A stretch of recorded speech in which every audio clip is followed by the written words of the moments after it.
గారు, అలాగే ముందు నరేంద్ర కుమార్ గారు వారు చక్కని కేక్ కూడా పంపించారు. ఇవన్నీ కూడా ఉన్నాయి, చక్కని క్యాలెండర్స్. మరి క్యాలెండర్స్ కుటుంబానికి ఉంటే తీసుకోండి, ఎందుకంటే ఒక పెళ్ళైతే ఒక కుటుంబం. రైట్, అర్థమవుతుంది అందరికీ. వాగ్దానాన్ని మీరు అందరూ తీసుకోండి. క్యాలెండర్ మాత్రం ఇంట్లో ఎన్ని కుటుంబాలు ఉంటే అన్ని కుటుంబాలు. ఒకవేళ మీ అబ్బాయికి పెళ్లి చేస్తున్నారంటే అందరూ కుటుంబం కాబట్టి వారు అలాగా తీసుకోవచ్చు. దేవునికి స్తోత్రం కలిగినగా. హల్లెలూయా. మరి నూతన సంవత్సరంలో నూతనమైన ఒక తీర్మానాలతో, నూతనమైన వడంబడికలతో మనం వెళుతూ ఉంటాం, అవునే కదా?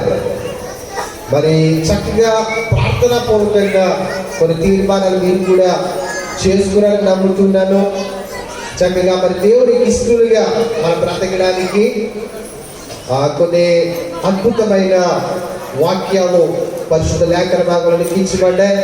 కాబట్టి వాటన్నిటిని చదువుతూ మీ జీవితాన్ని మీరు అద్భుతంగా ఖర్చుకోవాలని దేవుని సేవకుడిగా నేను కోరుతున్నాను. ఈ సమయంలో జితేంద్ర కుమార్ గారు వారికి శుభాలు తెలియజేస్తారు. తదుపరి నా కార్య పాల్ గారు వాక్య సందేశాన్ని అందిస్తారు. రండి సార్.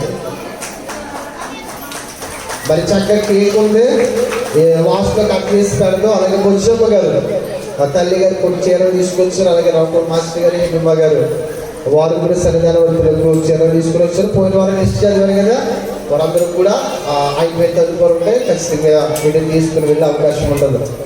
మరి సమయంలో జితేంద్ర కుమార్ గారు వారికి శుభాలు అందజేస్తారు.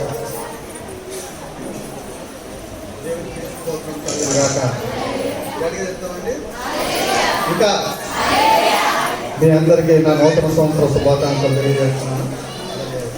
సమయం ఇచ్చినటువంటి రాజయ్య గారికి, అలాగే ఆత్మీయ తండ్రి గారికి, తల్లి గారికి కూడా నా నూతన సంవత్సరాలు ప్రత్యేక శుభాకాంక్షలు తెలియజేస్తున్నాను. Get back what you have lost. నువ్వు ఏమైతే కోల్పోయావో అది నువ్వు తిరిగి పొందాలంటే ఏం చేయాలి అనేసి నేను కొన్ని మాటలు ఒక 5 to 10 minutes ఏం చెప్పను, ఓకేనా? జాగ్రత్తగా వినాలి. Get back what you have lost. నువ్వు ఏమైతే గత సంవత్సరంలో నువ్వు కోల్పోయావో అది నువ్వు పొందుకోవాలి అంటే దేవుని దగ్గరికి నువ్వు రావాలి.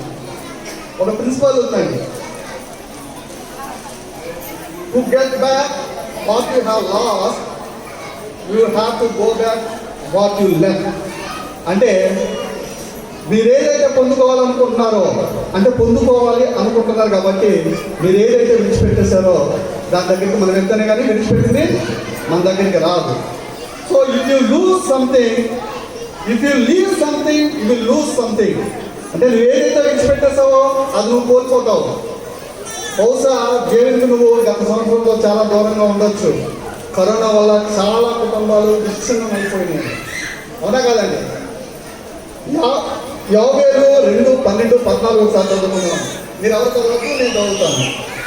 ఇప్పుడైనా మీరు ఉపవాసం ఉండి కన్నీరు విడుచుచు దుఃఖించుచు మనపూర్వకంగా తిరిగి నా యొద్దకు రండి. ఏం చెప్తున్నానండి దేవుడు? తిరిగి నా యొద్దకు రండి అంటున్నారు. ఒకవేళ ఆయన మనసు త్రిప్పుకొని పశ్చాత్తాపడి నీ దేవుడైన యెహోవాకు తగిన నైవేద్యమును కాలార్పణమును నీకు దీవెనగా అనుగ్రహించును. అనుగ్రహింపడని ఎవడు చెప్పగలడు?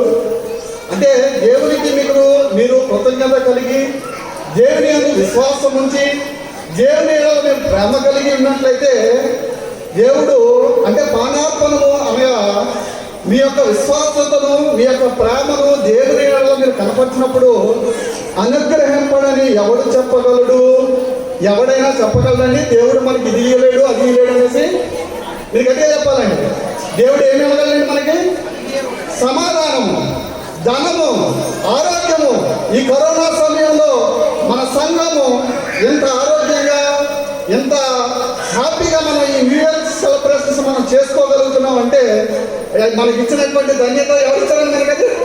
దేవుడు. హల్లెలూయా, హల్లెలూయా. అదే 2వ రాజుల గ్రంథంలో చూస్తే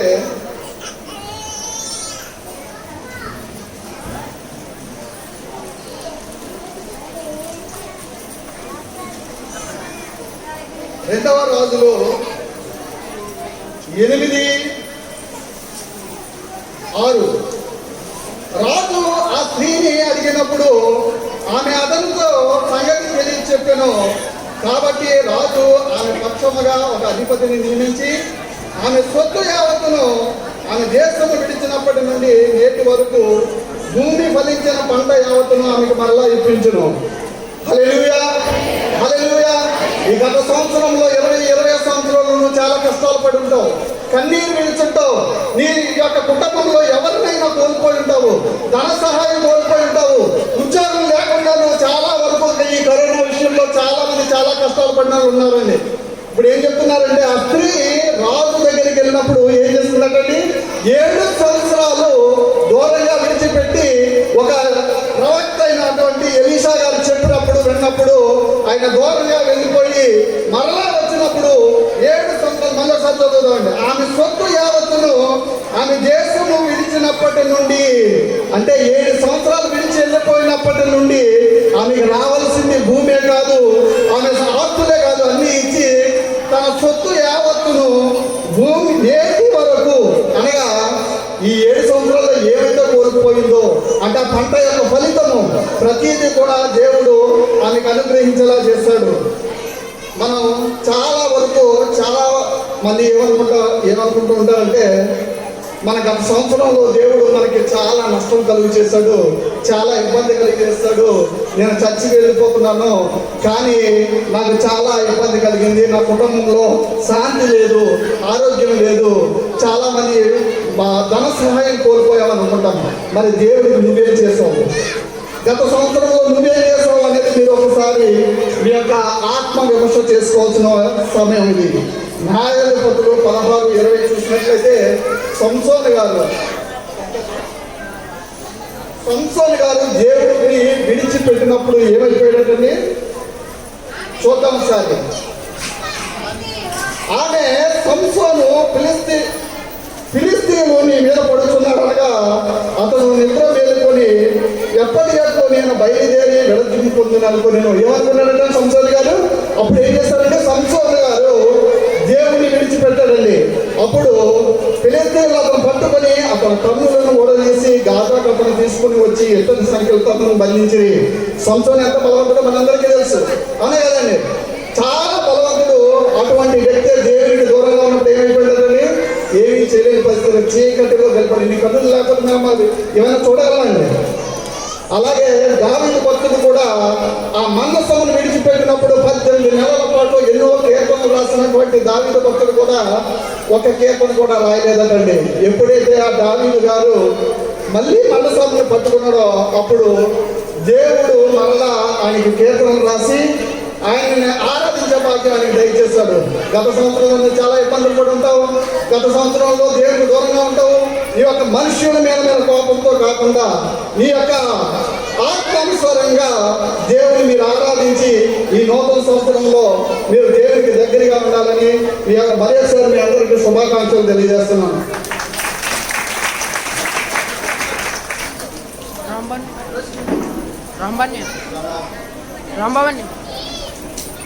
చక్కని విషయాలు మరి జితేంద్ర కుమార్ గారు తెలియజేశారు కదా.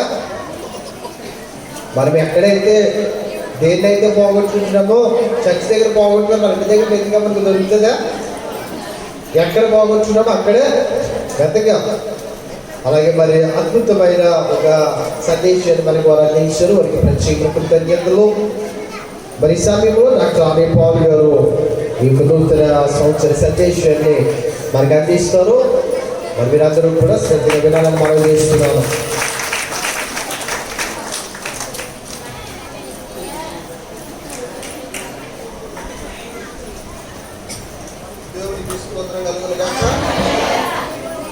మరి ముందుగా నన్ను నూతన సంవత్సరం వరకు ప్రవేశపెట్టిన దేవునికి వందనాలు తెలియజేస్తూ కూడి వచ్చిన మీ అందరికీ కూడా పేరు పేరున నా యొక్క నూతన సంవత్సర శుభాభివందనాలు. మరి అలాగే ఈ శబ్ద తరంగాల ద్వారా కానీ యూట్యూబ్ లైవ్ ద్వారా కానీ ఈ యొక్క నూతన సంవత్సర ఆరాధనను వీక్షిస్తున్న నా ప్రియులు, మిత్రులు, దేవుని బిడ్డలైన వారందరికీ నా యొక్క నూతన సంవత్సర శుభాభివందనాలు.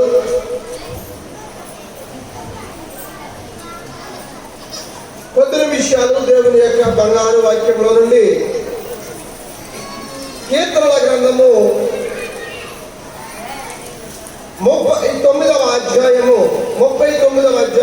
12వ వచనాన్ని నుంచి 13 వచనాల వరకు చదువుకుందాం. యెహోవా నా ప్రార్థన ఆలకించుము, నా మొరకు చెవియొగ్గుము, నా కన్నీళ్లు చూచి మౌనముగా నుండుము. నీ దృష్టికి నేను అతిథి వంటి వాడను, నా పితరులందరి వలె నేను పరవాసినై ఉన్నాను. నేను వెళ్ళిపోయి లేకపోక మునుపు నేను తెప్పరిల్లునట్లు నన్ను కోపముతో చూడకము. దేవునికి స్తోత్రం కలుగును గాక. దాదాపు 2 అయింది. చాలా చర్చల్లో ప్రార్థన అయిపోయింది. మరి మనం కొంచెం లేటెస్ట్ కాబట్టి లేట్గా జరుపుకుందాం. దావీదు భక్తుని యొక్క కీర్తన గ్రంథంలో చక్కని మాటలు మనం విన్నాం. నీ దృష్టికి నేను అతిథి వంటి వాడను, నా పితరులందరి వలె నేనేమైనానంటే పరవాసినై ఉన్నాను. నేను వెళ్ళిపోయి లేకపోక మునుపు నేను తెప్పరిల్లునట్లు నన్ను ఎలా చూడకు, కోపంతో చూడొచ్చు. దావీదు భక్తుడు దేవునికి ఒక విన్నపము, ఒక రిక్వెస్ట్ పంపించుకుంటున్నాడు. తన యొక్క పరిస్థితిని చెప్పుకుంటున్నాడు. తను సృజించిన దేవునితో తను ఎలాంటి వాడో చెప్పుకుంటున్నాడు. చూడండి, నీ దృష్టికి నేను అతిథి మంచి వాడను. దేవునికి స్తోత్రం కలుగును గాక. మీరు కూడా చెప్పండి నాతో వచ్చి, నీ దృష్టికి నేను అతిథి మంచి వాడను, నా పితరులందరి వలె నేను పరవాసినై ఉన్నాను. నేను వెళ్ళిపోయి లేకపోక మునుపు నేను తెప్పరిల్లునట్లు నన్ను కోపంతో చూడకు. కొద్ది నిమిషాలు, 20 నిమిషాలు అతిథి అనే మాట మీద దేవుని యొక్క వాక్యాన్ని విందాం. ఏమాటండి? అతిథి. ఇంగ్లీష్లో ఏమన్నారంటే గెస్ట్ అన్నారు. ఏమన్నారు? మీరందరికీ తెలుసు, గెస్ట్ అంటే టెంపరీగా ఉండేవాడు, పర్మనెంట్గా ఉండేవాడు మాత్రం కాదు. సంవత్సరం ఉండని, 2 సంవత్సరాలు ఉండని, 6 నెలలు ఉండే, 6 రోజులు ఉండే, 6 గంటలు ఉండే, ఎన్ని సంవత్సరాలు ఉన్నా అతిథి అతిథే, అతిథి అతిథే. ఇక్కడి నుంచి అమెరికా వెళ్తున్నారు కొంతమంది, కువైట్ వెళ్తున్నారు, సౌదీ అరేబియా వెళ్తున్నారు, ఇలాగ చాలా దేశాలకు వెళ్తున్నారు. ఎన్ని సంవత్సరాలైనా అక్కడి ప్రభుత్వం వారికి పౌరసత్వం ఇవ్వకపోతే వాళ్ళు ఆ దేశానికి అతిథులే కదండి. అవునా కదా? అక్కడ అతిథులే. మరి ఇంటికి వచ్చిన అతిథి ఒక రోజు ఉంటే చూస్తాం, 2వ సారి ఉంటే చూస్తాం, 3వ సారి చూస్తాం, 4వ రోజు చెంబెత్తేస్తాం. 5వ రోజు ఏం చేస్తామంటే కుక్కలో పిల్లిన వంకెళ్ళి ఎన్నిసార్లు చెప్పినా వీడికి బుద్ధి రావట్లేదురా, ఎన్నిసార్లు కొట్టినా వెళ్ళట్లేదురా, ఈ పనిలో కుక్కలు తిట్టి చెప్తూ ఉంటాం. ఇంటర్నెట్కి వాడికి మెసేజ్ ఇస్తాం. ఏమనంటే, నీ ప్రజెన్స్ నేను భరించలేకపోతున్నాను, నన్ను వెళ్ళిపోవచ్చు, నేను చూడలేనని చెప్తాం. ప్రస్తుత పరిస్థితులు అది మరీ ఎక్కువైపోయింది. పెళ్లి కంటే ముందు వస్తున్నారు, తినేది తినేస్తున్నారు, పెట్టేది పెట్టేస్తున్నారు, మెదకుండా వెళ్ళిపోతున్నారు. ఇది అతిథికి లోకంలో జరుగుతున్నటువంటి సత్కారం అనండి, మర్యాద అనండి, లేక పరిస్థితి అనండి. ఏది ఏమైనప్పటికీ దావీదు భక్తుడు అంటున్నాడు, భూమికి ఆకాశానికి సృష్టికర్తమైన యెహోవా తండ్రి, నీ దృష్టికి నేను అతిథి వంటివాడు, నీ దృష్టికి నేను అతిథి వంటివాడు. ఈ యొక్క మధ్యాహ్న కాల సమయంలో నేను సంతోషంగా చెప్పగలను, నేను కూడా దేవుని దృష్టిలో అతిథి వంటివాడు. నాకు భూమి మీద ఆతిథ్యం ఇస్తున్నవాడు ఎవరంటే నా తండ్రి అయిన దేవాది దేవుడు. దేవునికి స్తోత్రం కలుగును గాక. 20 సంవత్సరం అంతా నన్ను కాచి ఈ 21వ సంవత్సరానికి నన్ను దేవుడు ఎలా తీసుకొచ్చాడంటే, అతిథిగా తీసుకొచ్చాడు. ఈ 21వ సంవత్సరానికి ఈ భూమి మీద 7 మధ్యాహ్న కాల సమయం మందు ఎంత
దాదాపు ఎవరు లేరని అనుకుంటున్నాను.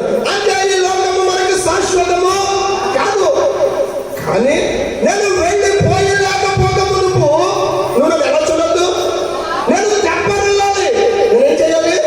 నేను తెప్పరెళ్ళాలి. కనుక నువ్వు నన్ను ఎలా చూడొద్దు? కోపంగా చూడొద్దు. దేవునికి స్తోత్రం కలుగును గాక. మీ మనసులో దేవుడితో చెప్పుకోండి ఏమంటే, నేను వెళ్ళిపోయి లేకపోక మునుపు నేను తెప్పరెళ్ళినట్లు నన్ను ఎలా చూడొద్దు? నువ్వు కోపంగా చూడొద్దు. నేను చెప్పగలను 2020 సంవత్సరంలో దేవుడు ప్రపంచాన్ని కోపంగా చూశాడు. దేవునికి స్తోత్రం కలుగును గాక. ఎలా చూశాడంటే కోపంగా చూశాడు.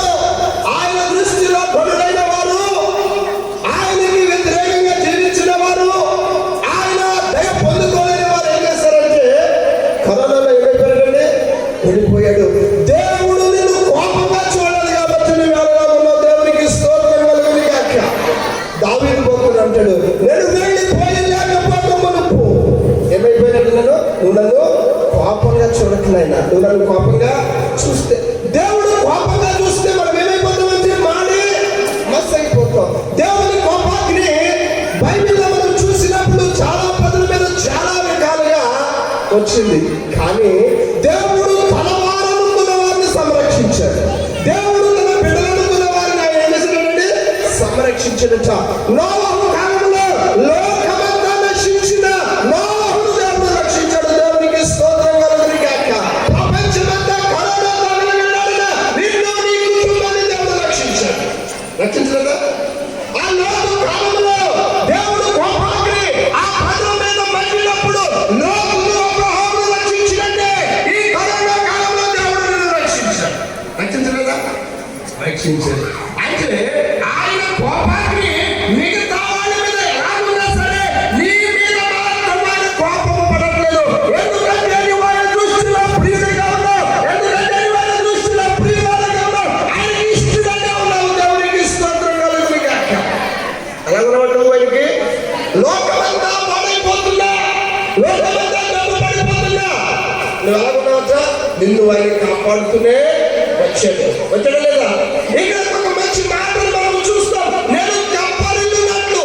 ఎవరైనా తెలియదు చెప్తారు దానికి తెప్పరిల్లాలి అంటే నాకు అర్థమైన మాట చెప్పాలంటే, ఎవరైనా కరెంట్ షాక్ కానీ లేదా సంస్కృతి కానీ కొట్టుకు పడిపోతే వాడి మీద కొన్ని నీళ్లు చల్లామనుకోండి, వాడు తెప్పరిల్లుతాడు. అలాగే కూడా నాకు సరిగ్గా అర్థం అవ్వలేదు. ఇంగ్లీష్లో కొన్ని పదాలు చదివాను. దాంట్లో తెప్పరిల్లటం అనే పదానికి ఒక మంచి అర్థం ఉంది. అయితే స్మైల్ అంటే దేవునికి స్తోత్రం కలుగును గాక. ఏంటండి? నేను మరణాలవ్వాలి. కనుక నువ్వు నన్ను కోపంగా చూడదు. ఏం చేయాలట? ఈ 2020 సంవత్సరం అంతా నేను నమ్మలేదు. జనవరి ఫిబ్రవరి వరకు నమ్మంగానే మార్చి నుంచి ఎవరికి నమ్మలేదు. ఈ మధ్యాహ్న సమయంలో ప్రభుత్వం చెప్పండి, ప్రభు 2020 అంతా నమ్మకంలో చిరునవ్వులేదు. నేను 2020 వచ్చులో నమ్మునట్లు నా మీద కోపంగా నువ్వు చూడద్దు. ఎలా చూడద్దు? నువ్వు నన్ను కోపంగా చూడద్దు. ఇంకా తెప్పరిల్లాలనే మాటకు ఇంకొక మంచి అర్థం ఏంటంటే అమెరికన్ స్ట్రెంగ్త్ అంటే అర్థం ఏంటంటే నేను బలము పుంజుకోవాలి. నూతన సంవత్సరంలో నేను గత సంవత్సరం అంతా బలహీనుడిగా ఉన్నాను. గత సంవత్సరం అంతా శక్తిహీనుడిగా ఉన్నాను. నాలో బలము క్షీణించి పోయింది. ఈ 2020లో నేను బలవంతుడిగా ఉండాలి. ఈ 2021 సంవత్సరంలో నేను నవ్వాలి. అంటే నువ్వేం చేయకూడదు? నువ్వు నా వైపు కోపంగా చూడకూడదు. ఇంకా చూడండి, ఇంకొక చక్కని మాట అర్థం ఉంది. I may enjoy my life again. నా జీవితాన్ని నేను ఆస్వాదించాలి. నా జీవితాన్ని నేను అనుభవించాలి. నా జీవితాన్ని నేను ఆనందంగా గడపాలి అంటే నువ్వు నన్ను ఎలా చూడద్దు? కోపంగా చూడద్దు. నేను నవ్వాలంటే నువ్వు నన్ను కోపంగా చూడద్దు. నేను శక్తి పుంజుకోవాలంటే నువ్వు నన్ను కోపంగా చూడద్దు. నేను మళ్ళా తిరిగిన జీవితాన్ని జీవించాలి అంటే నన్ను చూడద్దు. నువ్వు కోపంగా చూడద్దు. ఇంకొక అర్థం ఉందట. ఐ మే బి షీల్డ్ అంటే నేను ఏం చేయాలి? ఉల్లసించాలి. నేను సంతోషించాలి. గత సంవత్సరాల్లో నేను ఎలాగ సంతోషించాను, ఈ 2021 సంవత్సరంలో నేను నా కుటుంబము, నేను నా బిడ్డలు, నేను నా సంఘము, నేను నా గ్రామము ఏం చేయాలి? సంతోషించాలి. సంతోషించాలి. సంతోషం లేకుండా ఉన్నాను 2021 అంతా. ఈ 2021 సంవత్సరంలో నన్ను సంతోషింపచేయి. నేను సంతోషించాలంటే నువ్వేం చేయాలి? నువ్వు నన్ను కోపంతో చూడకు. ఇంకొక మాట చూడండి, నేను ఆదరించబడాలి. నన్ను ఓదార్చేవాడు ఎవరు లేరు. 2021 సంవత్సరంలో ఎంతో దుఃఖము, ఎంతో బాధ, ఎంతో ఆవేదన, ఎంతో మానసిక ఒత్తిడికి గురయ్యి ఎవరు ఆదరించేవారు లేక, ఎవరు తోడుగా ఉండేవారు లేక, నిరాశ నిస్పృహలకు గురయ్యానైనా ఈ 2021 సంవత్సరంలో నేనేం చేయాలి? నేను సంతోషించాలి, నేను ఆదరణ పొందాలి, నేను ఓదార్పును పొందుకోవాలి. నన్ను ఆదరించేవాడు నీవే, నన్ను ఓదార్చేవాడవు నీవే, నన్ను ఆదరించేవాడవు నీవే, నన్ను ఓదార్చేవాడవు నీవే. ఇంకొక మాట ఉంది, I may be brightened up again. నేను వెలగాలి. దేవునికి స్తోత్రం కలుగును గాక. 2020 సంవత్సరం వరకు నేను ఆనందంగా కలిగాను. 2020 మాడిపోయిన బల్బులాగా అయిపోయాను. మాడిపోయిన బల్బులాగా నా పక్కన చూడండి, మాడిపోయిన బల్బులాగా అయిపోయింది నిద్రలాగా. కానీ 2021 సంవత్సరంలో నా మొఖం ఎలాగెలగచ్చా? వెలగాలి. నీ జీవితం వెలగాలి, నీ బ్రతుకు వెలగాలి, నీ యొక్క లైఫ్ ఏం చేయాలంటే అది ప్రకాశించాలి. ఎలాగండి? నీ బ్రతుకు ప్రకాశించాలి. తెప్పలనే మాటకు ఇన్ని అర్థాలు ఉన్నాయి. ఏంటంటే మళ్ళానే అవ్వాలి, మళ్ళానే శక్తి పుంచుకోవాలి, మళ్ళా నేను ఆరోగ్యవంతులుగా ఉండాలి, నేను మళ్ళా ఆదరింపబడాలి, నేను మళ్ళా వెలగాలి, నేను మళ్ళా సంతోషించాలి అంటే నువ్వేం చేయకూడదు? నన్ను పాపంతో చూడకు. ఒక ప్రశ్న అడుగుతాను నేను, మీరందరూ కూడా మీ ఇంటికి బంధువులు వస్తారా రానమ్మా? వస్తారా రారా? వస్తారు. బాగా చూసుకుంటారా? వెంట పొమ్మంటారా? చెప్పాలి. నేను వచ్చాను అనుకోండి, ఫస్ట్ రోజు వస్తే చాలా బాగా చూస్తారు, రెండోసారి వస్తే కొంచెం ప్రయారిటీ తగ్గుద్ది, మూడో రోజు వస్తే ఇంకా తగ్గుద్ది, నాలుగోసారి వస్తే పలిపేసేస్తారు. కానీ దేవుడు ఆతిథ్యం చేయడంలో లేకని దేవునికి స్తోత్రం కలుగును గాక. దేవుడు ఎవరంటే ఆతిథ్యం చేయడంలో లేకని ఈ భూమి మీదకి నిన్ను పంపిన నాటి నుండి దేవుడు నిన్ను చూసుకుంటానని అన్నాడు. బాగుగా చూసుకుంటున్నాడు. దేవునికి స్తోత్రం కలుగును గాక. ఎలా చూసుకుంటున్నాడు? నీకు ఆయన ఆతిథ్యం ఇవ్వడంలో ఏ రోజు చేస్తాడా? చేయట్లేదా? ఏ రోజు చేయట్లేదు. మనమైతే ఎవరైనా బంధువులు వస్తే డబ్బులు ఉన్నా లేకపోయినా, ఇంటిలో బియ్యం ఉన్నా లేకపోయినా, అయ్యా బియ్యం లేవని చెప్పేసి పంపించే కదా, పక్క ఇంటికి వెళ్ళి బియ్యం తెచ్చి అప్పు తెచ్చైనా సరే గెస్ట్కి ఏంటంటే మంచి ఆహారం వేస్తాం. ఈ 2021 సంవత్సరానికి అతిథిగా వచ్చిన నిన్ను దేవుడు బాగా చూసుకుంటాడు. దేవునికి స్తోత్రం కలుగును గాక. ఎలా చూసుకుంటాడు? నీకు నాకు ధనం లేకపోవచ్చు, కానీ మన దేవుడు సుసంపన్నుడు. ఆయన చేయగలని పని 2021లో లేదు. నీ పక్షమున ఆయన కార్యము చేస్తాడట. నీ పక్షాన్ని ఆయన ఏం చేస్తాడండి? కార్యము చేసేవాడు అన్నాడు. ఒక మాట చెప్తాను. యోబు గ్రంథము 14వ అధ్యాయము 6వ వచనం చదువుకుందాం. యోబు గ్రంథము 14వ అధ్యాయము 6వ వచనం. కూలివాడి వలె చదవండి. పైన కూడా చదవండి. కింద మించజాలని పరిమాణముని వారికి నియమించి ఉన్నావు. కూలి వారి వలె తమకు నియమింపబడిన పనిని వారు ముగించు వరకు వారు విశ్రమము నొందినట్టు వారి వైపు చూడకయుండుము. దేవునికి స్తోత్రం కలుగును గాక. సేమ్ దావీదు చేసిన ప్రార్థనే యోబు భక్తుడు కూడా చేస్తున్నాడు. ఇంకా ఒక స్టెప్ కిందకి దిగట్టున్నాడు. ఈ భూమి మీద ఉన్న ప్రతి వాడు ఎవరంటే కూలి పని వంటి వాడు, కూలి పని చేసుకునేవాడు. అది ఎంత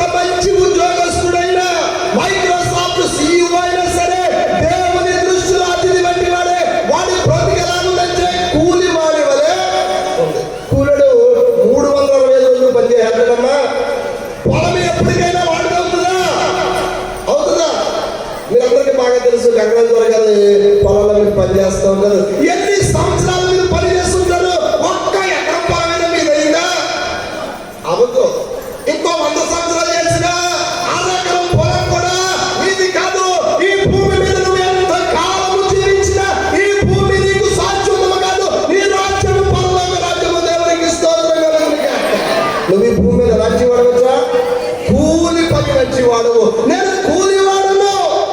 నాకు కొన్ని రోజులు ఏం చేయబడ్డాయి, నియమించబడ్డాయి. నాకు 40 సంవత్సరాలు వచ్చాయి. 40 సంవత్సరాలు కూలి చేశాను. నేను ఇక్కడ ఎన్ని చేశానండి? 40 సంవత్సరాలు కూలి చేశాను. మరి దేవుడు నీ జీతం అయిపోయింది, నువ్వు వచ్చేయంటే నేను ఉంచాలని చెప్పడానికి నాకు వీలు లేదు. ఉందండి.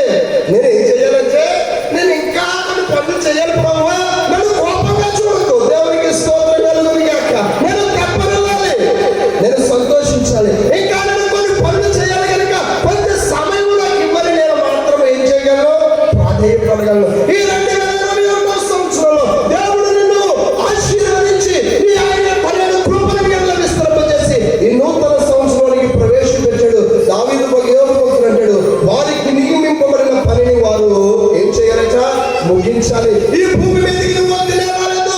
నువ్వు నువ్వు నువ్వు నువ్వు మనందరము కూడా ఏదో ఒక ఉద్దేశముతో ఏదో ఒక పని మీద ఈ భూమి మీదకి వచ్చామా లేదా? ఎవడు భూమి మీదకి వ్యర్థముగా రాలేదట. ఒక భక్తుడి కన్నా తల్లి అందట. అమ్మా నువ్వు ఇంత మంచి భక్తుడి కన్నావు కదా, ఇంత గొప్ప ప్రసంగికుడి కన్నావు కదా. ఈ లోకంలో నీ యొక్క జీవితంలో దేవుని యొక్క ఉద్దేశం ఏంటని నువ్వు నమ్ముతున్నావంటే, దేవుడు నన్ను ఈ గొప్ప బోధకుడికి జన్మనివ్వటానికి వాడుకున్నందుకు నేను సంతోషిస్తున్నాను అన్నది దేవునికి స్తోత్రం కలుగును గాక. ఆ తల్లిని దేవుడు ఎందుకు పంపించాడు భూమి మీదకి? ప్రపంచాన్ని మార్పు చేయించడానికి, ప్రపంచాన్ని స్వార్థ అందించడానికి, ఒక బోధకుడికి జన్మనివ్వడానికి ఆ తల్లిని దేవుడు వాడుకున్నాడు. ఈ ప్రత్యేక మధ్యాహ్న కాల సమయంలో ప్రతి చెల్లికి, ప్రతి తల్లికి, ప్రతి బిడ్డకు దేవుని వాక్యం సెలవిస్తా ఉంది. దేవుడు నిన్ను ఒక ప్రత్యేకమైన పని కొరకు ఆయన ఏం చేశాడండి, ఏర్పరచుకున్నాడు. ఆ పనిని నువ్వు ముగించే వరకు, ఆ పనిని నువ్వు ఏం చేసే వరకు, ముగించే వరకు వారు విశ్రమము పొందినట్లు నువ్వు వారు ఏం చేయొద్దు. నువ్వు నా వైపు కోపంగా చూడకనైనా, నా పని నేను ముగించుకుని వెళ్ళే వరకు నువ్వు నా వైపు కోపంగా చూడదు. నువ్వు నా వైపు కోపంగా చూస్తే నేను ఏమైపోతాను, మాడి మసి అయిపోతాను. మేము స్కూల్లో ఉన్నప్పుడు ఏం చేస్తారంటే పిల్లలు పట్టించుకొని నుంచే బల మీద కొట్టేవాడప్పుడు, ఆ పెన్సిల్తో పొడిసేవాడప్పుడు, ఇలాగా అడుచుకున్న చెట్టు అలా చేస్తారు. ఒక్కసారి గట్టిగా కేక వేస్తే, ఒక్కసారి ఒకటి గట్టిగా పీకితే వెంటనే ఏమైపోతారంట, లైన్ అయిపోతారంట. కనుక దేవుడు కొట్టే వరకు మనం తెచ్చుకోవద్దు, దేవుడు అరిచే వరకు మనం తెచ్చుకోవద్దు, దేవుడు శిక్షించే వరకు మనము తెచ్చుకోవద్దు.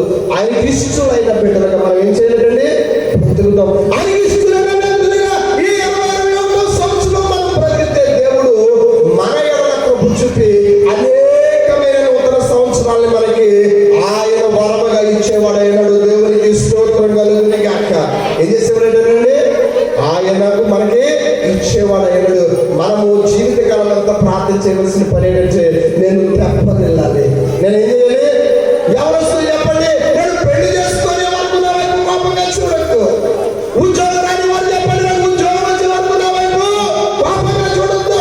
ఇల్లు కట్టుకునే వాళ్ళు చెప్పండి, నేను ఇల్లు కట్టుకునే వరకు నా వైపు కోపంగా చూడదు. బిడ్డలు లేని వాళ్ళు చెప్పండి, ఏమని, నాకు బిడ్డలు పుట్టే వరకు నువ్వు నన్ను కోపంగా చూడద్దు. అనారోగ్యంతో బాధపడే వాళ్ళు చెప్పండి, నాకు ఆరోగ్యం వచ్చే వరకు నాకు ఏం చూడద్దు. సమస్య ఉన్న వాళ్ళు ప్రభుత్వం చెప్పండి, నా సమస్య తీరే వరకు నా వైపు నువ్వు చూడద్దు, నా వైపు కోపంగా చూడద్దు. ఇంకొక మాట చెప్పి నేను ముగిస్తాను. కీర్తన గ్రంథము 102వ అధ్యాయము 11వ వచనం చదువుకుందాం. కీర్తన గ్రంథము 102:11. నా దినములు సాగిపోయిన నీడను పోలినవి గడ్డి వలె వాడి ఉన్నాడు. దేవునికి స్తోత్రం కలుగును గాక. ఏమైందండి, నా దినములు సాగిపోయిన నీడ వలె ఉన్నవి, నేను గడ్డి వలె ఏమైపోయాను, వాడిపోయాను, నేను ఎండిపోయాను. కానీ నువ్వు నన్ను చిగురింప చేయగలవు. దేవునికి స్తోత్రం కలుగును గాక.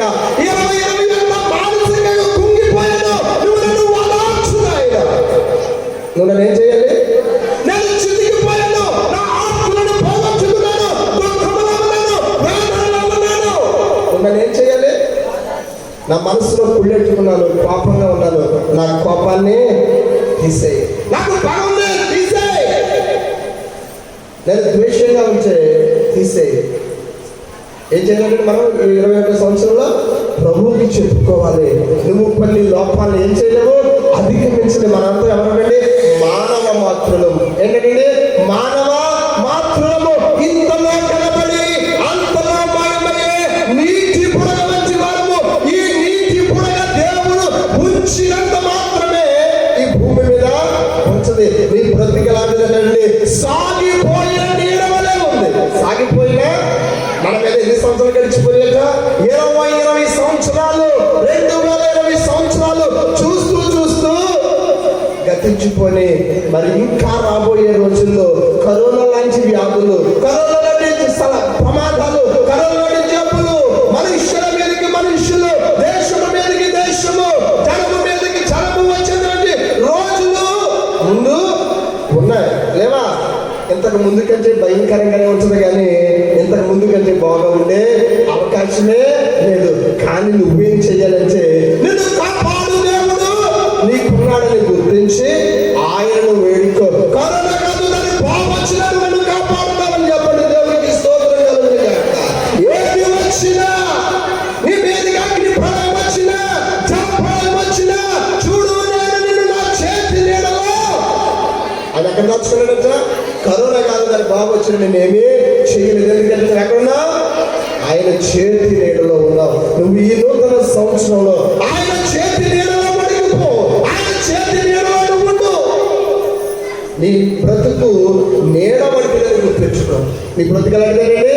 నీడ మంచిదని గుర్తు పెట్టుకొని నీకెంత స్థితి ఉన్నా, ఎంత ఆస్తి ఉన్నా, ఎంత చదువు ఉన్నా, ఎంత జ్ఞానం ఉన్నా కూడా దేవుని దయ నీ మీద ఉండలక్కలేదా? ఆయన దయ లేకుండా మనమేమీ చేయలేము. ఒక మాట నేను చెప్పి ముగిస్తాను. కీర్తన గ్రంథము 139వ అధ్యాయము 23-24 చదువుతున్నాం. కీర్తన గ్రంథము 139వ అధ్యాయము 23-24 చదువుతున్నాం. దేవా నన్ను పరిశోధించి నా హృదయమును తెలుసుకొనుము, నన్ను పరీక్షించి నా ఆలోచనలను తెలుసుకొనుము. మీకు ఆయాసకరమైన మార్గము నా యందున్నదేమో చూడుము. నిత్య మార్గమున నన్ను నడిపించుము. దేవునికి స్తోత్రం కలుగును గాక. యాజమావు చెప్పాడు, ప్రతి విషయంలో దేవుడు నిన్ను దీవించాలని కోరుకో. దేవుడికి మాట కూడా చెప్పి మధ్య హరికాల సమయంలో దేవానికి ఆయాసకరమైన మార్గం ఏదైనా నా యందేమో ఒక్కసారి చూడు. నీకు వ్యతిరేకమైన జీవితాన్ని నేను ఏమైనా జీవిస్తున్నానేమో ఒకసారి చూడు. చూస్తాను ఏం చెయ్యి. ఒకవేళ ఉంటే సరిదిద్దుకోవాలని నాకు నువ్వు అవకాశం ఇయ్యి. దేవాలను పరిశోధించి చూడు. ఈ అతిథిని 2021 సంవత్సరంలో బాగా పరిశోధించి చూడు. నా హృదయాన్ని చూడు, నా మనసును నువ్వు చూడు. ఇంకా అంటాడు చూడండి, నన్ను పరీక్షించి నా ఆలోచనలను తెలుసుకున్నాము. ఇంకా చెప్పమ్మా, నీకు ఆయాసకరమైన మార్గం ఏదైనా నా ఎందున్నదేమో చూడు. మనం చేద్దాం. దేవుడికి ఆయాసకరమైన మార్గము ఎంతవరకు నువ్వు జీవించుంటే 2027లో ఏం చేయాలి? ఆయనకి ఇష్టమైన జీవితాన్ని మనం జీవించడానికి ఇష్టపడితే ఆయన నిన్ను చల్లగా చూస్తాడు. దేవునికి స్తోత్రం కలుగును గాక. నీ పాడిని పట్టుదల ఆశీర్వదించేవాడైనాడు, నీ బిడ్డలను ఆశీర్వదించేవాడైనాడు, నీ జీవితంలో మంచి స్థితిని ఇచ్చేవాడైనాడు. నీ యొక్క రాకపోకలను, నీ సమస్త విషయాలు, నీ ఆరోగ్యం ఇచ్చి నేను వర్ధిల్ల చేయడానికి నీ ఎడల ఆలోచన కలిగిన దేవుడు నీకు ఉన్నాడు. నీ ఎడల నాకున్న తలంపులు అవి మంచివి, కానీ అవి నీకు ఏ మార్గమును కూడా కీడు చేయు. నేను నీ కొరకు మంచి ప్రణాళికలు ఆలోచిస్తా ఉన్నానని దేవుడు నీకు చెబుతానని వేళ ప్రభువా నువ్వు నన్ను ఎలా చేయాలట? ఈ నూతన సంవత్సరంలో నేను తప్పని నువ్వు పాపంగా చూడగట్టేది. నన్ను నా మీద శాంతంగా చూడు. ఎలా చూడను? ప్రశాంతంగా చూడు నాయనని దేవుడిని ఒక మాట అడిగితే ఆయన అడుగు వాటన్నింటి కంటేను, ఊహించు వాటన్నింటి కంటేను అత్యధికమైన మేలు చేయచుచున్నా. దేవుడు ఒక మాట నేను చెప్పేసి ముగిస్తాను. ఒక చిన్ని కుర్రోడు ఉన్నాడచ్చ. వాడు వాళ్ళ అమ్మ దగ్గరికి వెళ్ళాడచ్చ. అమ్మ వచ్చే వారం నాకు పుట్టినరోజు ఉంది, నాకు బర్త్డే ప్రజెంటేషన్ ఇవ్వలేడచ్చ. వాళ్ళ అమ్మ ఏమన్నంటే ఓకే బాబు. వాడు ఏమడిగాడంటే బైక్ కొనివ్వన్నాడు. ఏం కొనివ్వన్నాడు? వచ్చే వారం నాకు బర్త్డే ఉంది, బైక్ కొని ఏమన్నంటే మరి బాబు నీకు బైక్ కొనిస్తాను, కానీ నువ్వు దేవుడు పుత్రం రాయి. ఈ సంవత్సరం అంతా కూడా నువ్వు ఎలా ఉన్నావో, నీ ప్రవర్తన ఎలా ఉందో తెలియజేస్తూ దేవుడికి ఒక ఉత్తరం రాయండి అచ్చ. అని వెళ్ళి దేవుడి దగ్గరికి వెళ్ళి ఉత్తరం రాయడం మొదలు పెట్టాడట. This year I am a very good boy అన్నాడట. నేను చాలా మంచోడిని, నాకు బైక్ అన్నాడట. తర్వాత ఆడికే మనసు నచ్చలేదట, చింపేసినట్ట ఉత్తరాన్ని. తర్వాత ఏమన్నాడంటే I am a good boy అన్నాడట. ఆడికి మళ్ళా మనసు నచ్చక నేను మంచోడు కాదు, I am a okay boy అన్నాడట. అంటే ఏంటి, నేను పర్వాలేదు అన్నాడట. అసలు నచ్చలేదు అక్కడికి. I am a very bad boy give me a bike అన్నాడట. నేను చెడ్డోడిని, నాకు బైక్ అన్నాడట. అంటే కుర్రోడు క్యారెక్టర్ ఏంటి, చివరికి ఆడు చెడ్డోడే, కానీ ఫస్ట్ ఏం చేశాడు, మంచోడు అనుకున్నాడు, చాలా మంచోడు అనుకున్నాడు. తర్వాత మంచోడు అనుకున్నాడు, ఓకే అనుకున్నాడు, తర్వాత బ్యాడ్ అనుకున్నాడు. మరి ఈ యొక్క మధ్యాహ్నకాల సమయంలో ప్రభువుకి నీ యొక్క భక్తి జీవితాన్ని బట్టి ఉత్తరం రాయవలసి వస్తే నువ్వు ఎలా రాస్తావు? నేనైతే ఓకే అంటాను, నా ఒంటికి నేను రాసుకోవాల్సి వస్తే. పాస్టర్ గారు ఏమంటారు, ప్రభు నేను అడుగుతున్నాడు, గత సంవత్సరం అంతా నీ భక్తి జీవితాన్ని నేను చూడవలసి వస్తే నువ్వేమని ప్రత్యుత్తరం ఇస్తావు ప్రభుకి? వెరీ గుడ్డా, గుడ్డా, ఓకేయా, బ్యాటా చెప్పాలి. ఓకే వాళ్ళందరూ చేయొద్దండి, నాకే అయితే ఓకే చెప్పండి. వెరీ గుడ్ అన్న వాళ్ళు చేయొద్దండి, ఎవరు లేదా? గుడ్ అన్న వాళ్ళు చేయొద్దండి, బ్యాట్ అన్న వాళ్ళు చేయొద్దండి, ఎవరు లేదా? నాకు చెప్పొద్దు, పరమందున్న దేవుడికి చెప్పండి. గత సంవత్సరం అంతా కూడా నాయనా నేను వెరీ గుడ్గా ఉంచే, నన్ను ఇంకా వెరీ గుడ్గా చేయి. నేను గుడ్డిగా ఉంటే నన్ను వెరీ గుడ్ చేయి. నేను ఓకేగా ఉంటే నన్ను గుడ్డిగా చేయి. నేను బ్యాడ్గా ఉంటే నన్ను ఓకేగా చేయి. దేవునికి స్తోత్రం కలుగుతుంది కాక. ఈ మధ్యాహ్న కాల సమయంలో ప్రభువుతో చెప్పు, నా దోషాలు ఇవి, నా పాపాలు ఇవి, నీకు ఆయాసకరమైన బ్రతుకు నేను బ్రతుకుచే, నన్ను క్షమించి ఈ 2021వ సంవత్సరంలో నా ముందు నా వెనుక నువ్వు నాకు తోడుగా ఉండు. నా రాకపోకలను నాకు తోడుగా ఉండు. నా చేతి పనులను ఆశీర్వదించు. నా యొక్క ఆలోచనలను స్థిరపరచు. నాకు మంచి భవిష్యత్తును ఇచ్చి నన్ను ఈ లోకంలో గొప్పవారిగా చెయ్యని ప్రభువును ఒక మాట అడిగితే ఆయన నిన్ను తప్పనిసరిగా కాపాడి భద్రపరిచి రక్షించే దేవుడై ఉన్నాడు. చిన్ని మాట ప్రభువుని అడుగుదాం. ఒకసారి ఎవరి స్థలంలో వాళ్ళు చిన్ని ఒకసారి మోకరించి ప్రభువుని అడుగుదాం. ప్రభా, నేను తెప్పరిల్లున్నట్లు, నన్ను కోపంగా చూడకనైనా నీ దృష్టికి నేను అతిథి మంచి వాడను, నీ దృష్టికి నేను అతిథి మంచి వాడను నాయనా. ఈ భూమి మీదకి నేను పరవాసి వలె వచ్చాను. అబ్రహాము, ఇస్సాకు, యాకోబు దేవుడా, నేను నీ దృష్టికి పరవాసినై ఉన్నాను. ఈ చర్చిలో ఈ సంవత్సరం పట్టుబడి నాయనా నీ కొరకు ఫలములు ఫలించే చర్చిగా, నీ కొరకు చిగురించే చర్చిగా, నీ కొరకు ఫలించే చర్చిగా ఈ బేతాలు సంఘమును, ఈ బేతాలు సంఘ విశ్వాసులను, ఈ కుటుంబములను ఉందని నాయనా నేను దృష్టికి అతిథి వచ్చి వాడనైనా. నేను వెళ్ళిపోయి లోకపోకములకు, నేను వెళ్ళిపోయి లేకపోకములకు నన్ను దయచేసి నాయనా నేను తప్పరిల్లున్నట్లు నన్ను కోపంగా చూడకు. నేను 2021లో నవ్వాలని కూర్చున్నాను నాయనా. నేను చిరునవ్వు నవ్వాలని కూర్చున్నాను. నేను మళ్ళీ రికవర్ అవ్వాలని కోరుకుంటున్నాను. నా జీవితాన్ని సంతోషమైన జీవించాలని కోరుకుంటున్నాను. నేను శుద్ధిగా ఉండాలనుకుంటున్నాను. నేను ఆరోగ్యవంతుడిగా ఉండాలనుకుంటున్నాను. నీకు ఇష్టడిగా ఉండాలనుకుంటున్నాను. నేను సంతోషకరమైన జీవితం జీవించాలనుకుంటున్నాను. నేను ఆదరించబడాలనుకుంటున్నాను. నేను నీ కొరకు వెలగాలని, నీ కొరకు ప్రకాశించాలని కోరుకుంటున్నాను నాయనా. ఒక్కసారి నన్ను జ్ఞాపకం చేసుకో, ఒక్కసారి నన్ను జ్ఞాపకం చేసుకో. ఈ అల్పుని నువ్వు జ్ఞాపకం చేసుకో, ఈ అల్పురాన్ని జ్ఞాపకం చేసుకొని ఈ 2021వ సంవత్సరం అంతా నీ దయా దృష్టి, నీ కను దృష్టి నా మీద, నా కుటుంబం మీద, నా బిడ్డల మీద, నాకు కలిగిన సమస్తము మీద, నా చేతి పనుల మీద గురించి మమ్మల్ని వర్ధిల్ల చేయమని ప్రార్థన చేద్దాం. ప్రభు ఇచ్చిన వాక్యాన్ని బట్టి వందనాలు. వాక్యాన్ని బిడ్డలకి జీవితంలో స్థిరపరిచి ఈ నూతన సంవత్సరం మంది వరకు ఆశీర్వాదంగా మార్చుమని యేసు నామమున ప్రార్థిస్తున్నాను తండ్రి, ఆమేన్. గట్టిగా చెప్పండి కొడుతూ ప్రభు నామమున హల్లెలూయా. రైట్. ఆయన కోపము నిమిషం మాత్రము, ఆయన దయ ఆయుష్కాలం. చెప్పండి, ఆయన దయ ఆయుష్కాలం. అలాంటి దయ మీ పైన, మీ కుటుంబాల పైన ప్రభువు సదా వర్షింపు చేయనుగాక. ఆమేన్. గట్టిగా చెప్పండి. చాలా మంది వాక్యం చెప్తుంటే కోపంగా వారుగా చూస్తున్నారు. చెప్పాం గట్టిగా అలాంటి చూపు మార్చుకోవడం. ఎందుకంటే ఇక్కడ మాట్లాడేది మనుషులు కాదు, దేవుడు మాట్లాడతాడు. దేవునికి స్తోత్రం. నేను MBA చేయొచ్చు, లేదంటే ఇంకొకటి చేయొచ్చు, నాకన్నా బాగా చదివిన కూడా మాట్లాడకపోవచ్చు. కానీ ప్రభువు నిలబెట్టుకుంటే ఆయన యొక్క పాత్ర ఆయన నింపుతాడు కాబట్టి మరి వాక్యము మనుషునిగా మరి నేను కూడా మనిషినే, నాకు 30 సంవత్సరాలు అంతే కదా. కాబట్టి ఒక్కొక్కరికి కొన్ని ఎమోషన్స్ ఉంటాయి ఖచ్చితంగా. కాబట్టి ఏంటంటే ప్రభువు మన పట్ల ఆయనకి కృపణిస్తాడు. కాబట్టి ఒకవేళ నా పైన మీకు ఏమైనా కోపం ఉంటే వాక్యం పైన కోపగించడం, నా పైన కోపగించడం. ఒక సంగతి చెప్తారు, మొన్న 30వ తారీఖు అనుకుంటే మా అమ్మ మా ఇంట్లో వదిన ఒక పని చేశారు మా ఇంటి దగ్గర. ఆ పని ఏం చేయాలి అడిగితే పాత సామాన్లు ఆలోచించి ఈ వీధికి కూడా బహుశా వచ్చి ఉండొచ్చు. వచ్చిందా? వారు ఏమన్నారంటే పాత సామాన్లు కొంటామని చెప్పి వస్తూ ఉన్నారు. మా ఇంటి దగ్గర చాలా పాత సామాన్లు ఉన్నాయి. అవి మా బాల్కనీలో లేదంటే మా యొక్క 2వ అంతస్తులో నిరుపయోగంగా పడి ఉన్నాయి.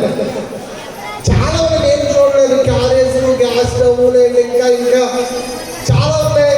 మా వదిన మా అమ్మ తీసి వాటిని అన్ని పాడేసారు. నేను అడిగాను, వదిన ఏంటమ్మా అంటే ఇంక మనకి పని కోసం లేదు కదా జాజీ, ఇంక వాటిని అన్ని ఆస్తులు అని చెప్పారు. అన్ని కొనుక్కొని 750 రూపాయలు ఇచ్చింది. అంతే. అంటే వాటి విలువ అదే. అలాగే నీ జీవితంలో కూడా పనికిరాని వస్తువులు, నీ జీవితంలో కూడా ఒక మొక్క పెరగాలి అంటే ఆ యొక్క మొక్కను నువ్వేం చేయాలంటే చక్కగా పొలంలో కలుపు తీయాలి. అవునే కదా? ఆ మొక్క ఏపుగా ఎదగాలని ఆశపడితే దాని చుట్టూ వేస్ట్ అంతా కూడా మేము తీసివేయాలి. అప్పుడు మాత్రమే ఆ మొక్క పెరుగుతుంది. అవునే కదా? అలాగే నీ జీవితం కూడా 2020లో సాఫీగా వెళ్ళలేదేమో. నీ చుట్టూ ఇల్లు పడినట్టుగా రెస్ట్, నీ చుట్టూ లేదంటే నీ మొక్క జీవితం అనే మొక్క చుట్టూ వేస్ట్ మొక్కలు కలుపు వచ్చేసిందేమో. 2020లో వాటిని పీకి పడేరు, పాత సామాన్లుడికి అమ్మేయాలి. దేవునికి స్తోత్రం. లేదు ఇంకా వాటితోనే ఉంటానంటే నీకు వేసిన ఎరువైనా, నీకు ఇచ్చిన వాక్యమైనా, నీకు ఇచ్చిన ప్రార్థనైనా, నీ ఉపవాసమైనా నీ చేతికి రాక నీ చుట్టూ ఉన్న కలుపు మొక్కలు వెళ్ళిపోతాం. కాబట్టి మన జీవితంలో ఏమైతే పేరుకుపోయాయో, ఏమైతే నిరుపయోగంగా మీరు గమనించండి. మనకు అవసరమైన మొక్క కంటే కలుపు మొక్క వేగంగా పెరుగుతుంది. అవునే కదా? పొలంలో వేసిన వరి కంటే అక్కడ ఉన్న కలుపు వీటి చాలా త్వరగా పెరుగుతుంది. మరి అలాగే నీ జీవితంలో కూడా ప్రేమ పెరగాలంటే కష్టం. చాలిపోవాలని సేవకుడు ప్రేమించాలంటే కష్టం. కానీ కోపగించాలంటే చాలా నటీసి. ఒక వ్యక్తిని ఇష్టపడాలంటే చాలా కష్టం. ఒక వ్యక్తిని చేదరించుకోవాలంటే చాలా నటీసి. కాబట్టి మీ జీవితంలో మరి వేరే సంఘ పక్షంగా, పరిచయ పక్షంగా, నేను వెనుక వేసిన నా పక్షమే కాదు, మీ కుటుంబంలో కూడా భర్తమైన కోపగించడం చాలా ఈజీ. అది ప్రేమించి సరైన మొత్తంలో కష్టం. కాబట్టి కష్టమైన ఇష్టంగా చేద్దాం, పనికి రాని వాటిని పారవేద్దాం. దేవుని చిత్తమైతే వచ్చిన వాళ్ళు దీని గురించిన సంపూర్ణమైన వర్తమానం అందిస్తారు. దేవునికి స్తోత్రం. ఇంకా నీకు పనికి రాదచ్చు ఏది కూడా నీ జీవితంలో ఉండకూడదు. పనికి రాదచ్చు, నీకు ఉపయోగం లేదు, 2 రోజుల్లో వేస్తే కదా. కాబట్టి దేవుని ప్రేమ, అలాగే ఆ దేవుని పట్ల మీ బాధ్యత, దేవునికి ఇష్టమైన వారిగా పనికి రాని వేయచ్చో పనికి వచ్చే వేయచ్చో ఒకసారి మీరు డిఫరెన్షియేట్ చేసుకోండి, వేలుపరచుకోండి. పనికి వచ్చే వాటిని ఉంచుకోండి, పనికి రాని వాటిని బయట పడవేయండి. దేవునికి స్తోత్రం. అదే పాత క్రొత్త పెట్టుతో చెప్పారు కదా ఆల్రెడీ. మన పెట్టులో మన మనం ఏం మోస్తున్నాం? అదే పాత పెట్టుతో నూతన సంవత్సరంలో నాడు ఒక నూతనమైన వ్యక్తిగా మనం వెళదాం. దేవుని యొక్క అద్భుతమైన దీవెన, ఆయన కృపా కాపుదల మీ పైన ఉండును గాక. కనీసం మీకు మన పరిచర్య చేస్తూ ఈ పరిచర్య భారాన్ని మరి మోస్తున్న బిడ్డలు ఒక పర్యాయ వేదికపైకి వస్తే కేక్ కట్ చేసుకుందా పండు అని ఇంకా యవనస్తులందరూ కూడా ప్రతి ఒక్క యవనస్తులు కూడా పరిచయం చేసుకున్న ప్రతి ఒక్కరు వేదికపైకి రావాలి. అలా ఆడబిడ్డలు అన్నబండి, కళ్యాణి, సుప్రజ ఇంకా అనేక మంది ఉన్నారు. పేరు చెప్పాలంటే కష్టం, టైం పాటు చేయకుండా త్వరగా రండి. హరిబాబు అందరూ రావాలి ఒకసారి వేదికపైకి. అని ప్రసాద్ లేవాలి ఒకసారి త్వరగా రండమ్మా పరిచయం చేసేవాళ్ళు.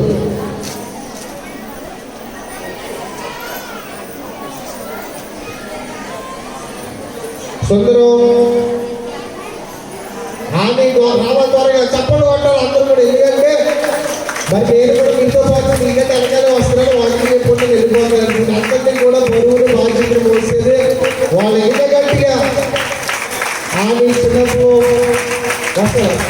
చిన్నప్పుడు ఇంకా వాళ్ళు ప్రతి ఒక్కరు సిద్ధు అమ్మా లేకంటే రండి రేగి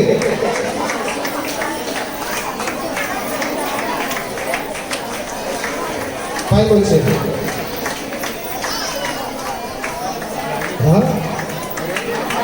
మహారాజు ఇంకా పేర్లు చెప్పాలంటే కష్టం.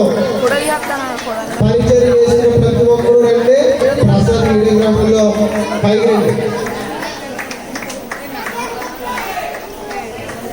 అదంటే తీసారు ఎలా వచ్చింది. ఒక్కసారి గట్టిగా చెప్పడం వాళ్ళు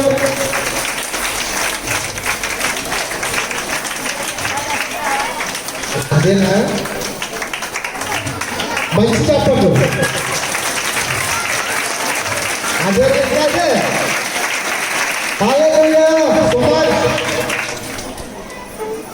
మరి ఇక్కడ మీరు చూస్తూ ఉన్నారు ఈ పరిచర్యలు ప్రభు ఇంత ఘనంగా జరిగిస్తున్నాడంటే మరి ఎంత పెద్ద మందిరాన్ని శుభ్రపరచడం వాళ్ళు ఏదైనా చేతుల్లో కూడా ఇవన్నీ కూడా చాలా భారభరితమైన పని. అలాగే శ్రమకాలంలో ప్రతి ఇంటి దగ్గర ఇంచుమించు 300-400 మంది వచ్చి కూటానికి లైటింగ్ కానీ సౌండ్ సిస్టమ్ ఆర్కెస్ట్రా ఇవన్నీ అరేంజ్ చేయాలంటే చాలా కష్టమైన పని. ఇంచుమించు క్రిస్మస్ పండుగలో అలాగే మందిరంలో ఇంతకు ఎక్స్టెండ్ చేయడానికి కూడా వీళ్ళందరూ కూడా మనకి యవనస్తుల యొక్క ఫలితాలు. దేవునికి స్తోత్రం. మరి సమయంలో అపోస్తలుల ఖాళీలైన చేతులుగా పరిచారకులందరూ కలిసి కేక్ను కట్ చేస్తారు. మనకు కూడా చక్కగా ఆనందించారు. కిందకి వెళ్ళి ఒకసారి కేక్ కట్ చేసిందమ్మా. దేవాలయంలో చిన్న ప్రార్థన చేద్దాం. పరిశుద్ధుల తండ్రి వందనాలు. మీ సన్నిధులు కృపల్లో మీరు ఆశీర్వదించండి, దీవించండి. శ్రీ నరేంద్ర కుమార్ గారు వారి తమ్ముని యొక్క బర్త్డే సందర్భముగా పంపించినటువంటి కేకును బట్టి వారిని దీవించండి, ఆశీర్వదించి అలాగే సుబ్రాజం గారిని కూడా ఆశీర్వదించండి. మీ కృపలో ముద్రించు. యేసయ్య మహిమ గల నామమున అడిగి కోరి ప్రార్థిస్తూ నాము తండ్రి. ఆమేన్.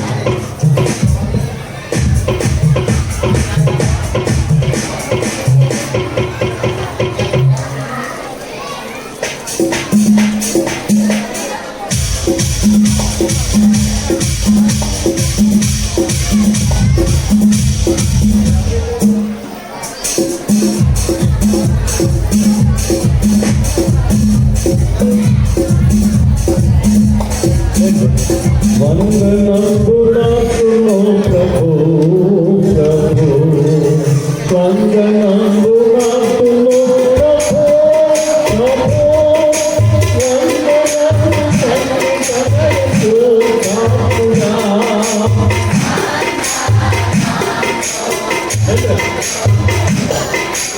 వందనము ప్రభు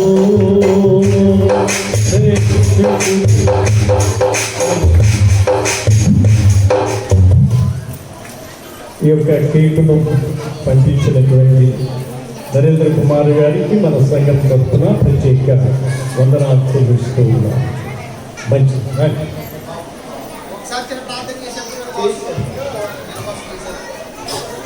అయిపోయింది పైకి పెట్టండి. అదే ఒక నిమిషం ముందు ప్రార్థన మీకు కూడా వేస్తారు పెట్టిన పైకి ఆపండి.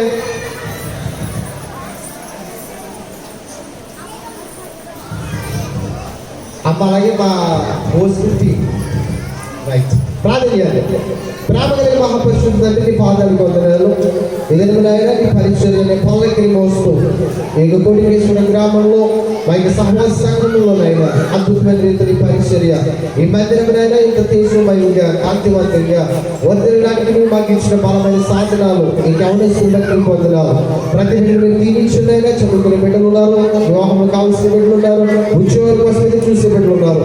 ప్రతి ఒక్కరికి నేను వారికి కోరిక చొప్పున వారికి ఆశ చొప్పున అద్భుతమైన దీవెనలు కలిగి చేయండి. వారిని కలిగిన తల్లిదండ్రులు వారి కుటుంబాలను దీవించండి. అయినా నీ గొప్ప కృపావరము నీ గొప్ప దీవెనలు బిడ్డలపై కుమ్మరించి నీకు ఆశీర్వాద పాత్ర దీవెన పాత్ర మా పైన కుమ్మరించింది. అయినా బిడ్డలు ఇక్కడ కూడా నీకు పరీక్షల్లో బిడ్డలు వాడుకు నానబిడ్డలు మగ బిడ్డలు ప్రతి ఒక్కరిని కూడా నీ గొప్ప కృప చేత నీకు మరి ప్రార్థిస్తున్న ఆజ్ఞత వస్తున్నా పుట్టిన పండు అని అలాగే ప్రకటించున్నప్పుడు అని నాయన మహారాజ్ వీరందరినీ బట్టి కూడా ప్రార్థన చేస్తున్నారు. అలాగే కాబట్టి కళ్యాణి వీరందరినీ బట్టి ప్రార్థిస్తున్నారు. బిడ్డలందరినీ మీరు దీవించినాయన వారికి బాగు భవిష్యత్తు కూడా మీరు కృపను దాయిచ్చేమని వారి కలిగిన తల్లిదండ్రులు తోబుట్టులు కుటుంబాలను దీవించమని అడిగి పొందిన పర్వతండి. ఆమె గట్టిగా చెప్పండి ఒకసారి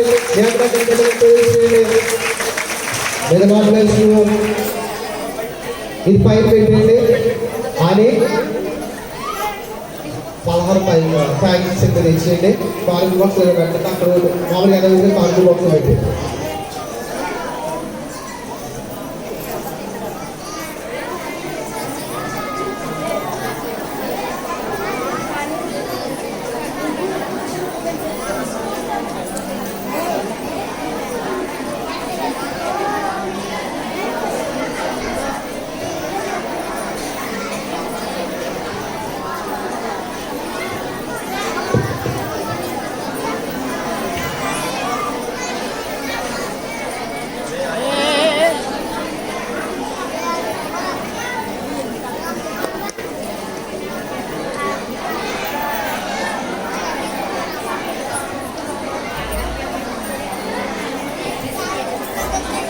దేవునికి స్తోత్రం.